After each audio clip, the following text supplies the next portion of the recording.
Hello students, welcome to business studies class. So today I am going to start principles of management, that is continuation of principles of management. Previous class we discussed about the principles of management, that is what is principles of management, nature of principles of management, importance of principles of management, and two principles of management which is given by Fayol. So today I am going to continue the principles of management, that is Fayol contributed 14 principles of management. Under the 14 principles of management I discussed division of work and authority and responsibility. Once again I am repeating the same thing, division of work. So first principle is division of work. Division of work is nothing but the work has to be divided into small unit and given to the persons according to their capacities, according to their quality and qualification, experience. So automatically what happen, it will create a specialization and it will it will improve the efficiency of the person, and it will help the organization to achieve the organization goal easily and without any confusion. Then second I discussed that authority and responsibility. Authority and responsibility, that is here the principles insist that the authority, whenever responsibility is given to some person, at the same time the person has to be given the authority to complete the responsibility. So I said that authority and responsibility must be in balance, because when authority is given in excess, then automatically it will leads to the misuse of the misuse by the managers. If the responsibility is excess without the authority or less authority, then automatically it will lead to the non-compliance of the or non-completion of the work. So this is the authority principles of division of work and principle of authority and responsibility. Now we move on to the third principle, that is discipline.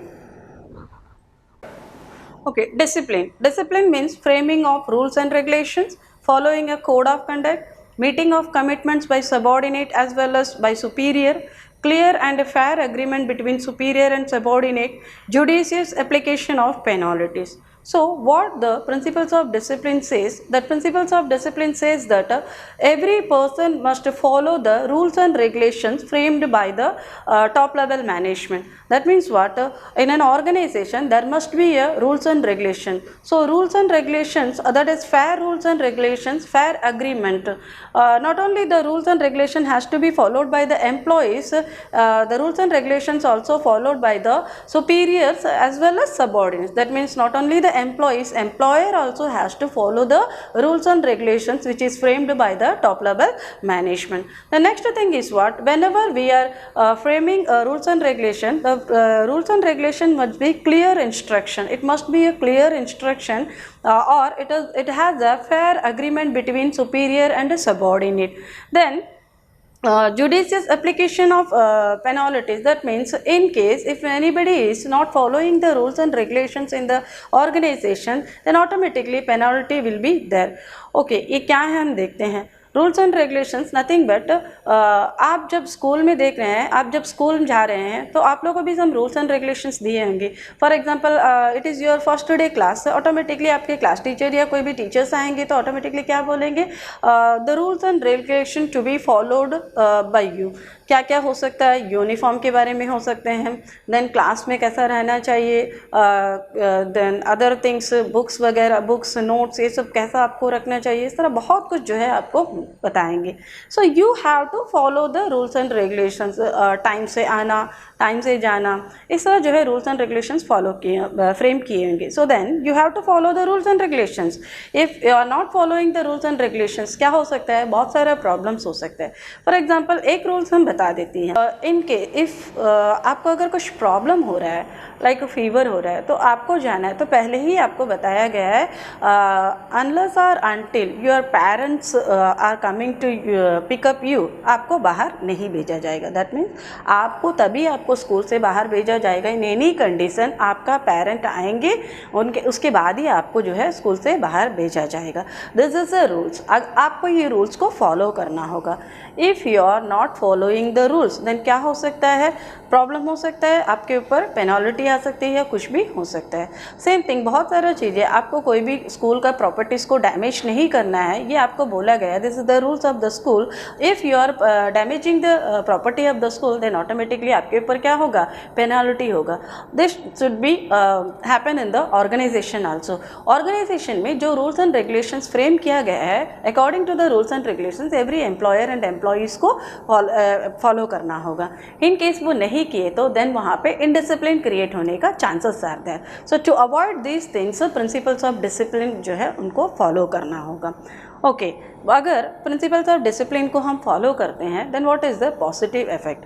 Principles of discipline को अगर हम लोग follow करते हैं then systematic working in the organisation improves the efficiency. Principles of discipline को follow करने से क्या होगा, सिस्टमैटिक वर्किंग कंडीशंस होगा, देन क्या हो सकता है, एफिशिएंसी इम्प्रूव हो सकता है। लाइक आप जानते ही हैं कि जैसा हम बोली थी एग्जाम्पल में, अगर आपको रूल्स दिया गया है कि आपको तबीयत खराब होने से भी आपका पेरेंट्स जब तक नहीं आएगा आपको स्कूल से बाहर भेजा नहीं जाएगा।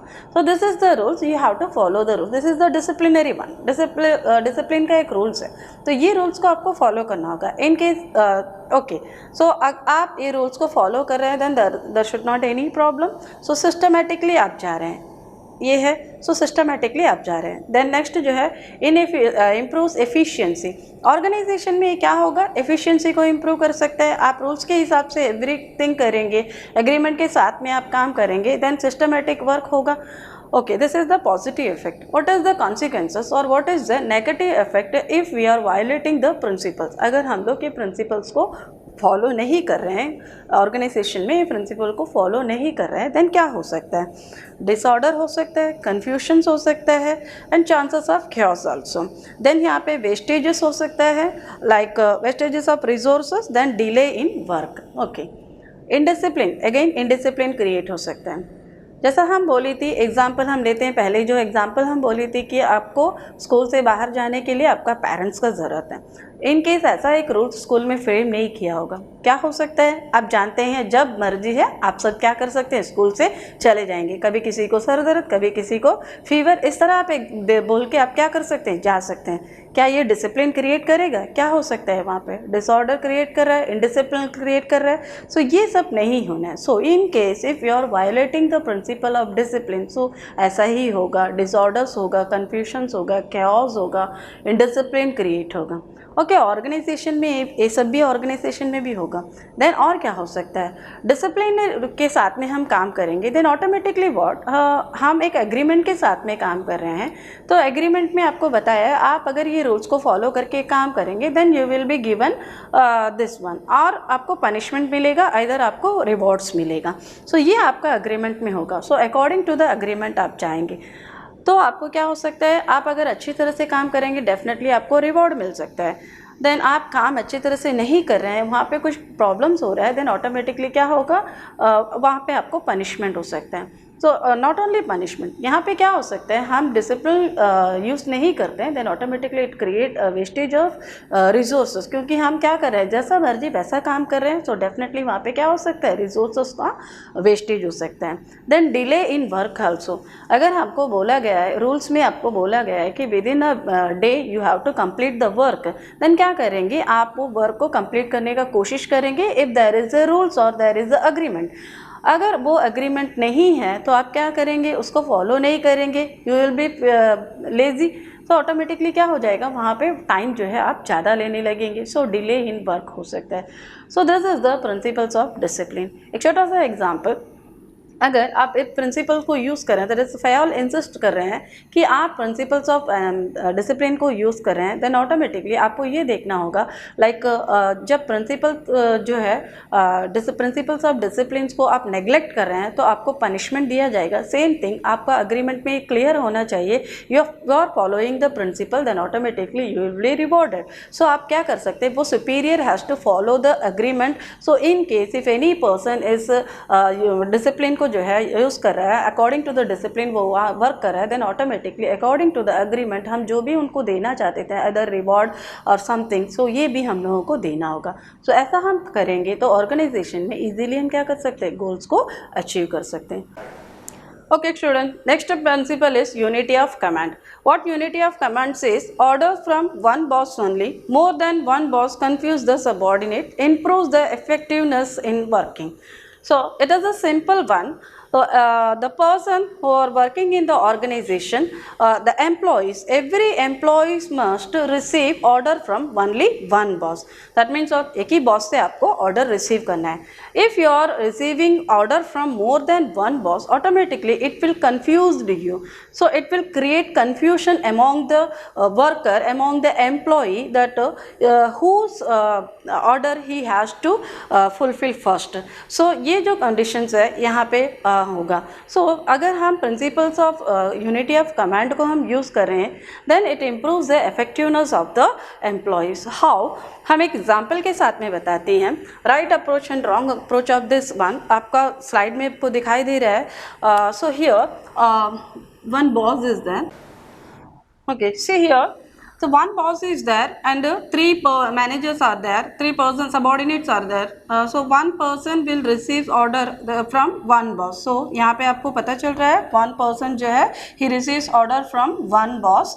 ओके, सो यहाँ पे क्या होगा, there should not be any confusion. So आपको clear idea रहेगा कि बॉस हम लोगों को क्या बोले हैं, we have to follow the work and we have to complete the task according to the order. Okay, then second picture में आप देखिए, here एक पर्सन जो है, एक boss one and boss two is here. So boss one भी order दे रहे हैं, another boss is also order दे रहे हैं, that is the person receiving order from more than one boss, more than one boss. So more than one boss अगर order receive करने से क्या होगा, इट विल क्रिएट कन्फ्यूजन. एक example के साथ हम बता रही हैं.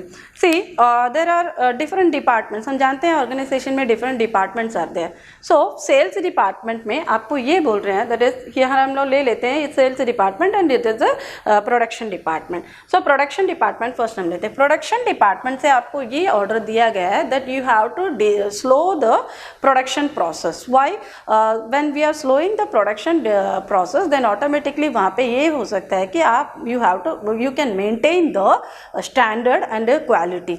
सो आप स्लोली प्रोडक्शन करेंगे तो क्वालिटी को मेंटेन करेंगे, ये आपका बॉस आपको ऑर्डर दिया है. ओके, देन सेकंड जो है सेल्स डिपार्टमेंट से आपको ये ऑर्डर मिल रहा है, you have to increase the production, that is increase the production. कैसा आपको इंक्रीज करना है, दैट इज बहुत जल्दी आपको डिपार्टमेंट में जितना प्रोडक्शन आपको करना है वो कंप्लीट करना है within some stipulated time. So आप दोनों बॉस का ऑर्डर सुन चुके हैं. Now it is the confusion that whose जो ऑर्डर जो है उसको हम पहले कंप्लीट करेंगे, लाइक सेल्स डिपार्टमेंट का करेंगे कि प्रोडक्शन डिपार्टमेंट का करेंगे. सो ये कन्फ्यूजन आपके अंदर रहेगा. समटाइम्स आप किसी एक डिपार्टमेंट का काम कंप्लीट कर सकते हैं, समटाइम्स आप दोनों डिपार्टमेंट का काम कंप्लीट नहीं करेंगे because of confusion. Okay, so ये होगा. So if we are using the principle unity of command then क्या हो सकता है, यहाँ पे कोई भी कन्फ्यूजन नहीं हो सकता है because you are going to receive only order from only one person, then automatically आप वो वर्क को कंप्लीट कर लेंगे. ओके, नाउ यहाँ पे दो बॉस का अगर आप ऑर्डर रिसीव करेंगे देन आप क्या नहीं कर सकते, वर्क को आप कंप्लीट नहीं कर सकते. What is the positive effects? Positive effects यहाँ पे there should not any confusion in the minds of the subordinates, क्योंकि subordinates is receiving order from only one boss, so without confusion he can complete his work. Then second जो है, no ego clashes. So no ego clashes. क्या है ego clash? First हम देखे थे production department and sales department. Production department से आपको एक ऑर्डर मिल रहा है, सेल्स डिपार्टमेंट से आपको एक ऑर्डर मिल रहा है. अगर आप प्रोडक्शन डिपार्टमेंट का ऑर्डर को कंप्लीट कर लिए, प्रोडक्शन डिपार्टमेंट का जो मैनेजर बॉस है उनका ऑर्डर रिसीव किए और उसको कंप्लीट कर लिए, देन ऑटोमेटिकली सेल्स डिपार्टमेंट का मैनेजर या सेल्स डिपार्टमेंट का बॉस क्या हो जाएंगे, उनका मन में ईगो रह जाएगा कि प्रोडक्शन डिपार्टमेंट का काम कर लिए, मेरा हम जो बोले थे वो काम नहीं करें. सो ये हो सकता है अगर आप ऐसा काम नहीं करेंगे, यूनिटी ऑफ कमांड को आप यूज़ नहीं कर सकते. सो ये जो है यहाँ पे नहीं होगा when you are using the unity of command, when you are utilising the principles of unity of command, so ego clashes वहाँ पे नहीं रहेगा. Okay, next we move on to the negative effect. If you are violating the principle, if any organisation violating the principles of unity of command, what will be the consequences. Consequences जो है जैसा हम लोग यहाँ पे बोले थे, positive effect में वहाँ कोई भी कन्फ्यूजन नहीं रहेगा, no confusion. So automatically if we are violating the principle there must be confusion, there is confusion in the mind of the subordinates की किसका काम हम लोगों को पहले करना होगा. देन नेक्स्ट जो है सबऑर्डिनेट्स जो भी होगा, इन लोग क्या कर सकते हैं, मिसयूज कर सकते हैं, दैट इज रिस्पॉन्सिबिलिटी को, like excuse, giving by giving excuse. तो एक्सक्यूज आप कर सकते हैं. वाई, यहाँ पे प्रोडक्शन डिपार्टमेंट आपको बोले हैं, देन सेल्स डिपार्टमेंट भी आपको कुछ मैसेज दिए हैं. जो एग्जाम्पल हम बताइए वही एग्जाम्पल के थ्रू हम समझाती हैं. प्रोडक्शन डिपार्टमेंट से आपको ऑर्डर मिला है, देन नेक्स्ट आपको सेल्स डिपार्टमेंट से भी ऑर्डर मिला है. जब आपको प्रोडक्शन डिपार्टमेंट वाले पूछेंगे कि आप एक वर्क को कंप्लीट नहीं करें, तो आप एक्सक्यूज़ ये बोल सकते हैं कि सेल्स डिपार्टमेंट का काम करना था, इसलिए हम ये काम कंप्लीट नहीं किए. ओके, जब आप सेल्स डिपार्टमेंट वाले जो है आपको पूछने आएंगे तो वहाँ पर भी आप कंप्लीट नहीं किए हैं, तो ये क्या होगा, आप बताएंगे कि एक्सक्यूज़ ये लेंगे कि प्रोडक्शन डिपार्टमेंट का बताया हुआ फॉलो करें, इसलिए यहाँ पे काम कंप्लीट नहीं हुआ. सो आप क्या कर सकते हैं, एक्सक्यूज़ ले सकते हैं. आपका रिस्पॉन्सिबिलिटी को आप नहीं निभाएंगे, आप क्या कर सकते हैं, एक्सक्यूज़ ले सकते हैं.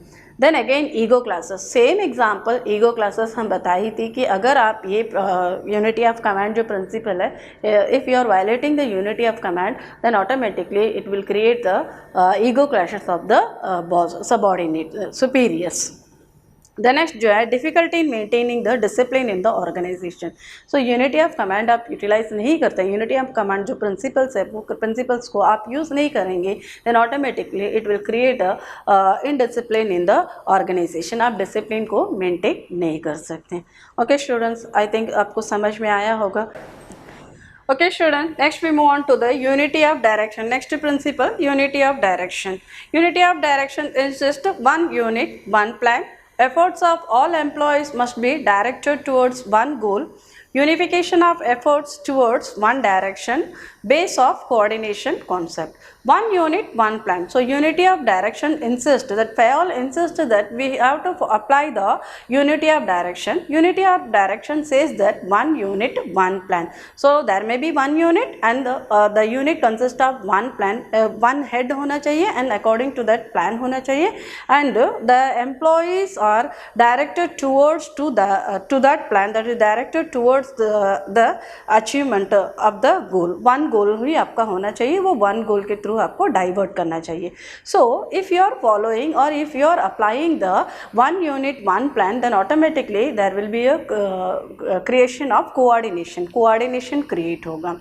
एग्जाम्पल, यहाँ पे अगर एक organisation is producing 2 lines of product और 3 lines of product, so automatically क्या होगा, like we can say that for an organisation producing cosmetics and medicines. Okay, cosmetics and medicines produce कर रहा है. So this is 2 line product, this is different and this is different. The market of this product is different and the marketing of this product is also different, everything is different. So अगर हम ये product का अलग अलग unit में divide कर देंगे and each and everything जो है अकॉर्डिंग टू दिस प्रोडक्ट होगा, तो हम क्या कर सकते हैं, हम अपना गोल्स को इजीली अचीव कर सकते हैं. एक यूनिट जो है कॉस्मेटिक के टूवर्ड्स रहेगा एंड एक यूनिट जो है मेडिसिन के टूवर्ड्स रहेगा. सो इसमें क्या हो सकता है, हम इजीली अपना गोल्स को अचीव कर सकते हैं. सो इसीलिए for this only the FAOL जो है FAOL insisting the unity of direction. Example हम बताती है, अगर आपका स्कूल में कोई प्रोग्राम है एंड आपको बताया गया है कि you have to arrange the things. So आपको थिंग्स अरेंज करने के लिए बोले हैं, इट मे बी कॉम्पिटिशन और समथिंग. सो आपको एक प्रोग्राम के लिए सब कुछ अरेंज करने के लिए बोले हैं, तो आप एक हेड के अंडर में काम करें. एक हेड के अंडर में आप एक काम करेंगे तो ऑटोमेटिकली क्या होगा, वो हेड आपको जो बोल रहे हैं अकॉर्डिंग टू दैट आप क्या करेंगे, काम करेंगे और ईजीली वो प्रोग्राम को सक्सीड कर सकते हैं. इन केस अगर आप ऐसा नहीं है, डिफरेंट डिफरेंट प्लान्स है, आपको एक प्रोग्राम जो है कंडक्ट करना है, वो प्रोग्राम में डिफरेंट थिंग्स है, सारा थिंग्स आप ही को करना है, तो ऑटोमेटिकली क्या हो सकता है, वहाँ पे कन्फ्यूजन्स क्रिएट हो सकता है। सो आपको प्रोग्राम जो भी है उसको सक्सेसफुली कंडक्ट नहीं कर पाएंगे। सो ये जो है unity of direction. So unity of direction insist that there must be one unit, one plan for one unit. So according to this principle हम देखते हैं what is the positive effect. So positive effect, if we are applying this principle then automatically we can achieve our organisational goals easily. Organisation goals को क्या कर सकते हैं हम लोग, अचीव कर सकते हैं। Then here according to this goal efforts of all employees जो है must be directed towards one goal. So easily हम क्या कर सकते हैं, एफर्ट्स ऑफ ऑर्गेनाइजेशनल जो एम्प्लॉयज़ होते हैं वो एम्प्लॉयज़ को ऑर्गेनाइजेशन गोल्स के टुवर्ड्स हम लेके जा सकते हैं। सो ये भी आपका पॉजिटिव इफेक्ट होगा। Then we will see the negative effect. So what is the negative effect, lack of coordination. Already हम बोले थे कि if you are using this principle then we can create a coordination in the organisation, because coordination कैसा होता है, by creating or by insisting the efforts of the employees towards the organizational goals। तो हम क्या करते हैं यहाँ पे, we are creating a coordination के थ्रू ही हम ये काम को complete कर सकते हैं। So अगर हम ये principles को use करेंगे then automatically वहाँ पे coordination create होगा। In case if you are not using the principles then वहाँ पे क्या हो सकता है, coordination create नहीं हो सकता है। So lack of coordination। Then next जो है wastage of efforts and resources। So efforts and resources waste होगा if we are not applying the rules or not following the principle। So आप जानते ही हैं, एग्जाम्पल हम बताई थी कि आपको एक काम दिया गया है, you have to conduct the program. So आप प्रोग्राम कंडक्ट कर रहे हैं, एक प्रोग्राम में वैरायटी रहेगा बट उसमें से एक पर्टिकुलर पोर्शन आपको लेके करना होगा। अगर ऐसा करेंगे तो क्या हो सकता है, आप इजीली कर सकते हैं, वो टास्क जो है इजीली कंप्लीट कर सकते हैं। नहीं है, आप सभी टास्क एक साथ लेके करेंगे तो ऑटोमेटिकली वहाँ पे क्या हो सकता है, वेस्टेजेस बहुत सारा हो सकता है, रिसोर्सेस बहुत सारा वेस्टेजेस हो सकता है। सो सेम थिंग ऑर्गेनाइजेशन में भी अगर आप जो है डिफरेंट टास्क लेके करेंगे then automatically it will leads to the wastages of resources and wastages of your efforts.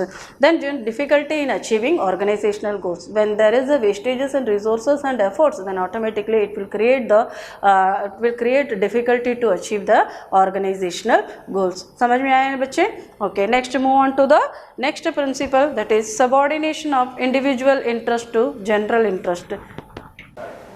Okay, next principle is subordination of individual interest to general interest। What is the meaning of subordination of individual interest to general interest?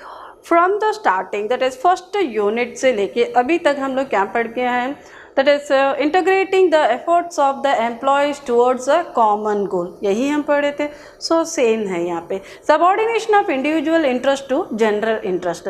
इसमें आपको ये insist कर रहा है, this principle insisting that organization interest is more important than personal interest of employees। While taking decisions, manager must give a priority to benefits of organization and not personal benefit. Try to achieve personal goal with the organizational goal. Manager should not take unfair decision taking, bribes or by giving benefit to their relatives। Okay, now हम explanation देखते हैं। Organisation में there is the employer and employee. Employer का अपना अलग objectives है, employees का अपना अलग ऑब्जेक्टिव्स है। सो एम्प्लॉयर एम्प्लॉयज़ का ऑब्जेक्टिव्स अलग है बट ऑर्गेनाइजेशन का ऑब्जेक्टिव्स अलग है। So when we are entering into the organisation, so we have to concentrate the organisational goals that will give benefit to us. अगर ऐसा नहीं हुआ है तो हम इतना जल्दी बेनिफिट नहीं यूटिलाइज कर पाएंगे। सो हियर द मैनेजर को ये देखना होगा, if the organisational goal and employees goal, individuals goal both are in the same direction, then there is no problem for a manager। But the thing is what, if the goals of employees and the organizational goals is different, then automatically the manager has to reconcile the individual goal। कैसा reconcile कर सकते हैं?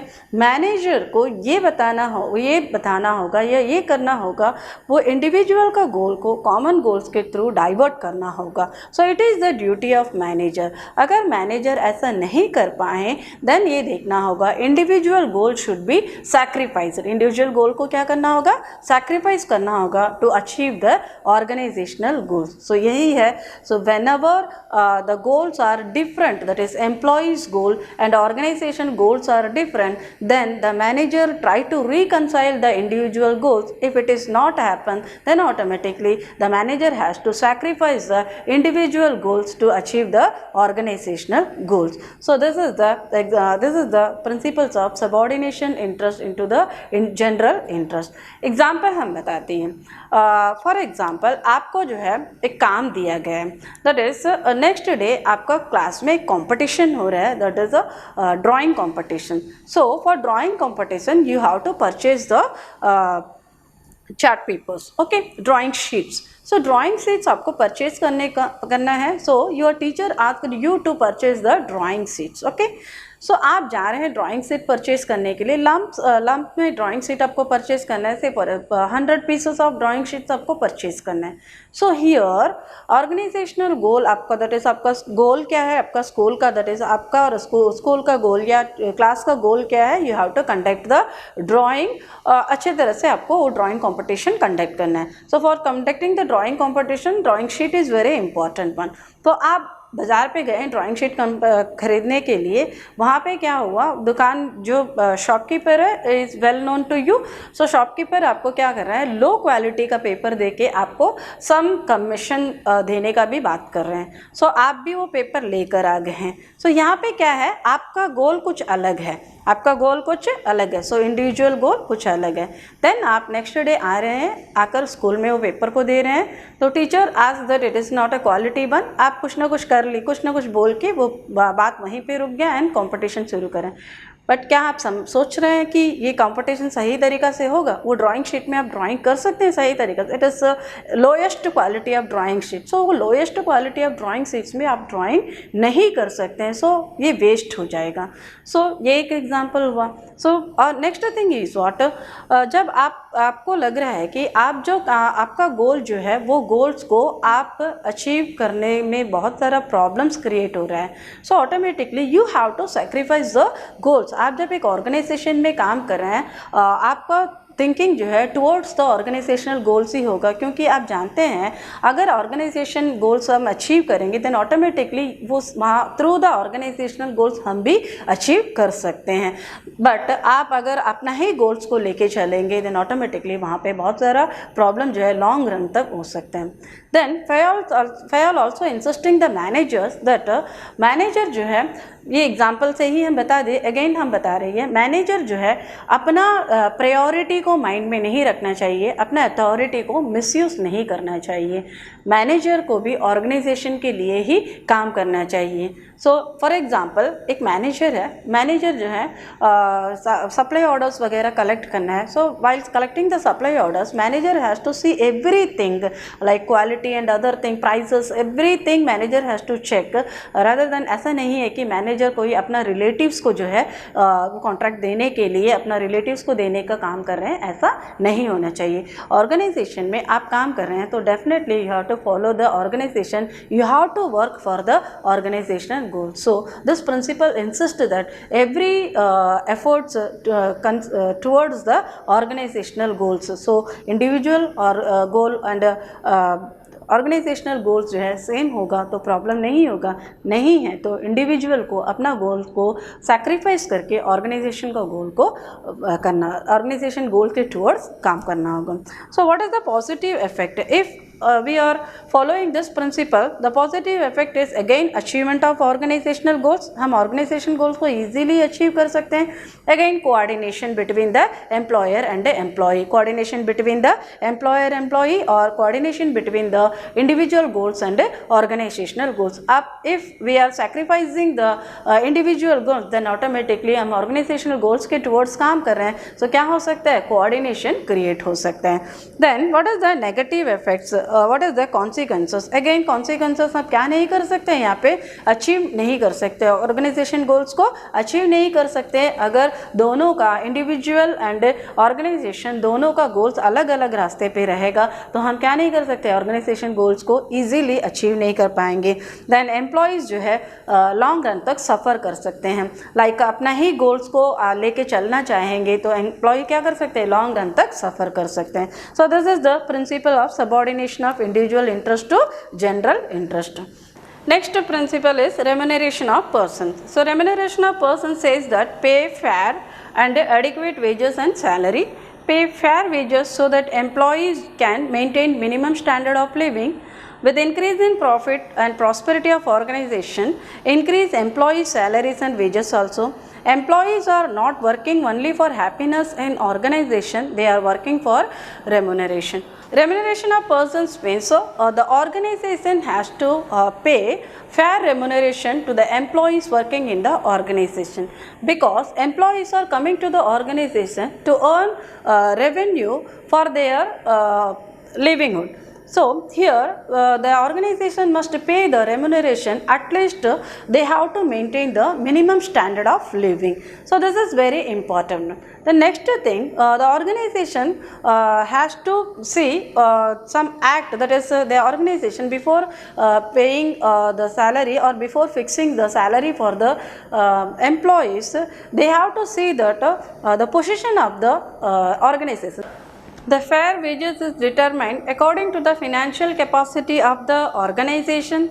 Then second one is the minimum wages act, that means the organization has to follow the minimum wages act provided by the government, and then the wages salary is paid by the competitors. We have to see the competitors company or competitor organization also to determine the wages for the employees. The next हम लोग ये देख सकते हैं, for example अगर in case not only this आप जो है increase कैसे कर सकते हैं, in case if you are earning more revenue in any year or consecutive years, then automatically you can increase the remuneration of the employees, or you can give some amount as a bonus to the employees. So automatically what happen, when their income increases, then they are satisfied, the employees will get satisfied and the employees will get motivated, and automatically motivated employees will contribute more to the for the organization to earn more revenue. Okay, so this is the remuneration. We see the positive effect of this principle.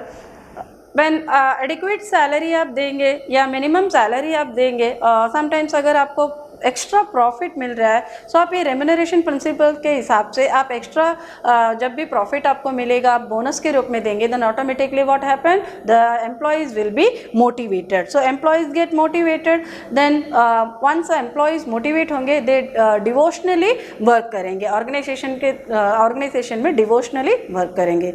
In case if you are not violating this principle, what are the consequences? अगर हम लोग principal को violet करेंगे तो क्या होगा? Remuneration is very important one. अगर आप रेम्यूनरेशन प्रॉपर सैलरी नहीं देते हैं, there is a increase in turnover of employees. आप एम्प्लॉयज़ क्या कर सकते हैं, they can move to the next other organisation, so automatically it will lead to increase in the employees turnover. The next जो है dissatisfaction of the employees. Employees जो है dissatisfied होते हैं, डिसमोटिवेट होते हैं अगर आप ये प्रिंसिपल को वायलेट करते हैं. Okay students, I think you understood what I have taught you.